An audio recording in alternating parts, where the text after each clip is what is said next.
పూరిత వ్యాఖ్యలు చేసిన రేవంత్ రెడ్డిపై నేరపూరిత వ్యాఖ్యలు చేసిన రేవంత్ రెడ్డిపై నేరపూరిత వ్యాఖ్యలు చేసిన రేవంత్ రెడ్డిపై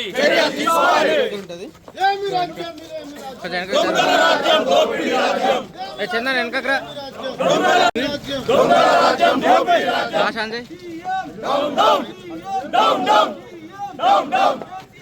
నైట్ మూడే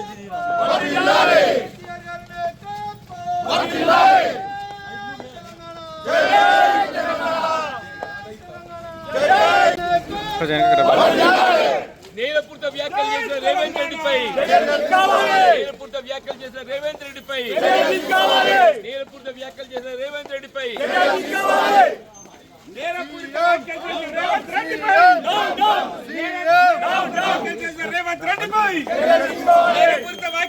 రేవంత్ రెడ్డిపై తెలంగాణ కేసీఆర్ గారి నాయకత్వం నేరపూరిత వ్యాఖ్యలు చేసే రేవంత్ రెడ్డిపై వెంటనే నేరపూరిత వ్యాఖ్యలు చేసే రేవంత్ రెడ్డిపై వెంటనే తెలంగాణ తెలంగాణ తెలంగాణ కేసీఆర్ గారి నాయకత్వం కేసీఆర్ గారి నాయకత్వం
చెట్టు మీది కొంగ చెట్టు మీది కొంగ చెట్టు మీది కొంగ కేసీఆర్ గారి నాయకత్వం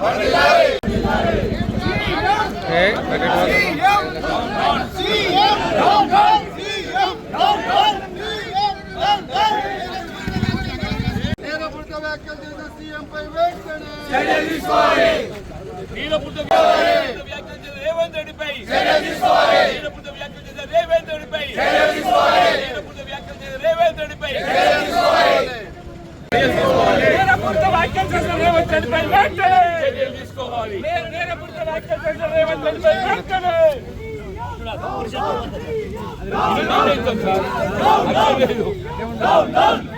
ఆగండి చెప్పిన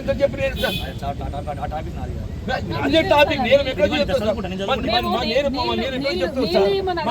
చెప్తున్నాం సార్ మా నేరం ఎక్కడ ఉత్పన్నమై చెప్తున్నాను నేరం నాకు జవాబు చెప్పండి సార్ పోండి వెళ్ళిపోతాం మేము అక్కడ పోతాం మేము ఇంతమంది ఇస్తామని చెప్పి టైం తీసుకుంటే వెళ్ళిపోతాం సార్ శాంతి ముఖ్యమంత్రి గారు శాంతి భద్రత పరిరక్షించే ముఖ్యమంత్రి గారు ఏం చేస్తున్నదో ఇవాళ రైతాంగం నీళ్లు కావాలని చెప్పంటే ఇలా ప్రతిపక్ష పార్టీ టీఆర్ఎస్ పార్టీ నాయకులై రక్తాలు జిల్లిస్తారు సార్. ఒక ముఖ్యమంత్రి గారు మీరు రక్షణ పట్టాధికారి సార్, మీ కష్టం చెప్పుకుంటూ వస్తాం సార్. మీరైతే నేను ఎత్తులు చూస్తా అని చెప్పారంటే కాదు సార్. ఇవాళ మీరు ఒక రక్షణ పట్టాధికారి సీఏ గారు సార్, మీకు మా కష్టం చెప్పుకున్నట్టు వచ్చింది సార్. మీరే మాకు ఏది అవుతుందో నేను ఎత్తులు చూస్తా అని చెప్పంటే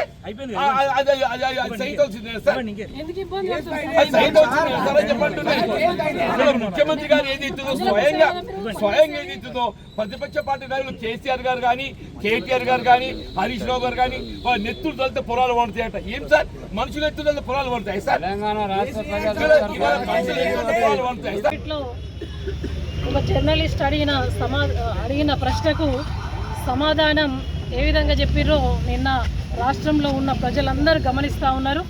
మరి వారు మాట్లాడినటువంటి మాటలు కేసీఆర్ గారి కుటుంబాన్ని వాళ్ళని కోస్తే వచ్చిన రక్తంతో రైతుల పొలాలు వండుతాయని చెప్పేసినటువంటి మాటలు కావచ్చు, బెల్ట్ తోటి కొట్టాలనే మాటలు కావచ్చు, ఇవి ఒక సీఎం ముఖ్యమంత్రి స్థాయి హోదాలో ఉన్నటువంటి వ్యక్తి మాట్లాడే మాటలు కావి.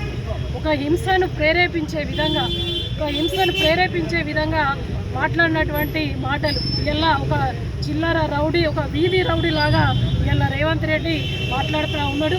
ఇలా రాష్ట్రాన్ని నడుపుతున్నటువంటి ఒక ముఖ్యమంత్రి హోదాలో ఉన్నటువంటి వ్యక్తి పాలన ఏ విధంగా చేయాలని చెప్పేసి, మరి అడ్మినిస్ట్రేషన్ ఏ విధంగా చేయాలని చూడాలి తప్ప ఇలా వాళ్ళను వస్తే రక్తం వస్తే పొలాల మీద జల్లితే పొలాలు వండుతాయని చెప్పేసి ఏదైతే మాట్లాడారో దాన్ని పూర్తిగా కూడా బీఆర్ఎస్ పార్టీ ఆధ్వర్యంలో పెద్దలు జనరల్ సెక్రటరీ జీవన్ రెడ్డి గారు నాయకత్వంలో మేమందరం కూడా బీఆర్ఎస్ పార్టీ పక్షాన తీవ్రంగా ఖండిస్తూ ఉన్నాం. ఎందుకంటే ఇలా తెలంగాణనే, భారతదేశంలో తెలంగాణ ఒక అన్నపూర్ణ, ఇలా రైస్ బౌల్ ఆఫ్ ఇండియాలో ఉన్నది అని అంటే అది తెలంగాణగా కేసీఆర్ గారి నాయకత్వంలో 10 ఏళ్ల పాలనలో మరి దేశానికి అన్నం పెట్టే స్థాయికి తెలంగాణ ఎదిగింది. ఎందుకు అనంటే ఎప్పుడు కరువు వచ్చినా కూడా కాళేశ్వరం లాంటి ప్రాజెక్టు కట్టిరు. ఎందుకు అనంటే ప్రపంచంలో ఎక్కడ కరువు వచ్చినా కూడా తెలంగాణకు మాత్రం కరువు రావద్దని చెప్పేసి కాళేశ్వరం లాంటి ప్రాజెక్టులు ఇలా తెలంగాణ ప్రజల కోసం సాగునీరు కోసం కట్టిస్తే ఇలా రేవంత్ రెడ్డి వచ్చి దాదాపు 2.5 సంవత్సరాలు అవుతుంది. 2 పిల్లర్లు కుంగిపోతే ఒక గుంపు మేస్త్రి అని చెప్పేసి చెప్పుకుంటాడు. కనీసం మీ దగ్గర ఆ తాపీ మేస్త్రి సుతారు లేరా అని చెప్పేసి అడుగుతా ఉన్నా. ఈ గుంపు మేస్త్రిని నేనే గుంపు మేస్త్రి అని చెప్పుకుంటాడు కదా. 2.5 సంవత్సరాలు అవుతుంది, 2 పిల్లర్లు మరి రిపేర్ చేస్తలేవు. అదేవిధంగా కన్నపల్లి పంప్ హౌస్ను మోటార్ లాంచ్ చేయాలని చెప్పేసి గౌరవ వర్కింగ్ ప్రెసిడెంట్ కేటీఆర్ గారు, పెద్దలు జీవరెడ్డి మేమందరం కూడా వెళ్ళినాం. వీరందరితో పాటు ఆన్ చేసి రైతులకు నీళ్ళు ఇవ్వండి అని చెప్పేసి సిస్టమ్ అంతా తయారు చేసి పెట్టింది కేసీఆర్ గారు. అన్నం వండి పెట్టిర్రు, దాన్ని ఒక ఆన్ చేస్తే మరి రైతులకు నీళ్ళు వస్తాయని చెప్పేసి మాట్లాడితే ఇవాళ మిమ్మల్ని కోస్తే రక్తం వస్తే పొలాలలో వేస్తే పండుతాయనే మాటలు ఇవి చట్టరీత్యా మరి చర్యలు తీసుకోవాలని చెప్పేసి మేము బీఆర్ఎస్ పార్టీ పక్షాన డిమాండ్ చేస్తా ఉన్నాం. ఇలా మేడిగడ్డకు సంబంధించిన 2 పియర్స్ కురింగిపోయినాయి. దానికి సంబంధించి నేషనల్ డ్యామ్ సేఫ్టీ అథారిటీ కూడా ఏదైతే ఉందో ఆ మేడిగడ్డ బ్యారేజ్ మరమ్మతు చేపట్టేంత వరకు ఆ బ్యారేజ్ వినియోగించకూడదని చెప్పండి. ఆ బ్యారేజ్కు సంబంధం లేకుండా కన్నెపల్లి పంప్ హౌస్ నుండి ఏదైతే ఉందో ఇలా రోజు లక్షలాది క్యూసెక్కుల నీరు ప్రవాహం ఏదైతుందో కిందికి పోతుంది. ఆ వృధా పోతున్నట్టు ప్రాణహిత నదీ జలాలను ఏదైతుందో కన్నెపల్లి పంప్ హౌస్ నుండి ఏదైతుందో మేడిగడ్డ సంబంధం లేకుండా పైకెత్తికి పోసుకునేటువంటి అవకాశం ఉంది. దాన్ని పైకి ఎత్తి పోసుకుంటే అన్నారం కానీ సుందిళ్ళ కానీ వీళ్ళ అన్నారం సుందిళ్ళ నుండి ఎల్లంపల్లికి ఎత్తిపోసేటువంటి అవకాశం ఉంది. వీళ్ళ బీఆర్ఎస్ పార్టీ కార్యనిర్వాహక అధ్యక్షులు కేటీ రామారావు గారు వారు స్వయంగా పరిశీలించి ఏదైతుందో ఈ అంశాన్ని రాష్ట్ర ప్రభుత్వం నివేదిస్తే రాష్ట్ర ప్రభుత్వం ఏదైతే స్పందించకుండా ఇలా కేవలం రాజకీయ పార్టీలనే కాకుండా ఇలా సాంకేతిక నిపుణులు రిటైర్డ్ ఇంజనీర్స్ కూడా ఏదైతుందో వారికి ఉన్నట్టు సాంకేతిక పరిజ్ఞానంతో ఏదైతున్నదో వీళ్ళ కన్నెపల్లి పంప్ హౌస్ నుండి నీరు ఎత్తిపోయడానికి మేడిగడ్డ బ్యారేజ్ సంబంధం లేదు. వీళ్ళు ఏదో అన్నారం సుందీలో మినిమం డ్రా లెవెల్ మెయింటైన్ చేస్తూ ఎత్తిపోయొచ్చు. అట్లా ఎత్తిపోసే కింద భద్రాచలానికి ఏ విధంగా ముంపు ప్రమాదం ఉండదు. వీళ్ళు అన్నారం సుందీలో మనం మినిమం డ్రా లెవెల్ మెయింటైన్ చేస్తే మ్యాక్సిమం 9 టీఎంసీ కంటే ఎక్కువ నిల్వ చేసి ఉండదు. 9 టీఎంసీ అంటే 1 లక్ష క్యూసెక్లు అవుతుంది. ఇలా 22 జూన్లో ఏదైతుందో ఇలా 29 లక్షల క్యూసెక్ ప్రవాహం పోతే కూడా భద్రాచలానికి ఏ విధంగా ప్రవాహం రాలేదు. ఈ విషయాన్ని ఏదైతే ప్రభుత్వాన్ని తెలియజెప్పే విధంగా రాజకీయ పార్టీలతో సహా ఇలా సాంకేతిక పరిజ్ఞానం కలిగినటువంటి ఒక ఇంజనీర్స్ కూడా పేర్కొంటే వీళ్ళ వాస్తవాలు వెలుగులోకి వస్తుంటే వీళ్ళు భరించలేక సహించలేక ఇలా రేవంత్ రెడ్డి ముఖ్యమంత్రి అనే ఒక విషయాన్ని కూడా మరిచే విధంగా చెప్పంటున్నా. ఒక నేరస్తుడు పలికేట ఒక మాటలు అని చెప్పంటున్నా. ఒక నేరస్తుడు పలికేట ఒక మాటలు నేరాలు ప్రోత్సహించే విధంగా చెప్పంటున్నా. శాంతి భద్రత పర్యవేక్షించే ఒక ముఖ్యమంత్రి స్వయంగా ఏది ఇస్తుందో ఇలా ప్రతిపక్ష నాయకులు అంటే ఒక కేసీఆర్ గారే కానీ కేటీఆర్ గారే కానీ హరీష్ రావు గారి యొక్క నెత్తులు చల్లితే కులాలు పడతాయట. మరి కొత్తగా వాచ వింటున్నామే అంటున్నాను. వీళ్ళ మనుషుల నెతృత్వం పొలాలు పండించడానికి ఒక అవకాశం ఉన్నట్టయితే ఇవి మేము ఎప్పుడు కూడా ఏది ఇస్తుందో ఏ వ్యవసాయ పరిశ్రమ మీకు అనుకోలేదని చెప్పి అంటున్నాం. ఇవాళ ముఖ్యమంత్రి గారు ఇవాళ ఏది ఇస్తుందో వీళ్ళు మొత్తం త్రాగుడి సమస్య మనం ఎదుర్కోబోతున్నామని చెప్పి అంటున్నాం. రామగుండం ఎన్టీపీసీ ఇవాళ ఏది ఇస్తుందో మన థర్మల్ జనరేషన్ నిలిచిపోయే ప్రమాదం మనం ఎదుర్కోబోతున్నాం. వీళ్ళు సింగరేణి జెన్కో కూడా నిలిచిపోయే పరిస్థితి ఏర్పడ్డది. హైదరాబాద్ నగరానికి త్రాగునీటి ఎత్తుకొచ్చేటువంటి అవకాశం ఉందని చెప్పి అంటున్నా. మొత్తం పట్టాలన్నీ త్రాగునీటితో ఏదైతే సమస్య ఎదుర్కొనే మనకు దినం రాబోతుంది. కాబట్టి కొంత విజ్ఞత ప్రదర్శించండి. ముఖ్యమంత్రి ఏదైతుందో విజ్ఞత లేకుండా ఒక రక్త పిపాచిలాగా జలగలు ఉంటాయి చూడండి. జలగలు ఏదైతుందో అవి రక్తం పీడ్చేటువంటి ఒక రక్త పిపాచిలా చెప్పంటున్నా. ఆ విధంగా తయారైండే రేవంత్ రెడ్డి ఏదైతుందో వీళ్ళ రైతాంగం నీరు కావాలంటే ప్రతిపక్ష పార్టీలు నెత్తురు పీల్చి జలగలాగా తయారైందని చెప్పంటున్నా.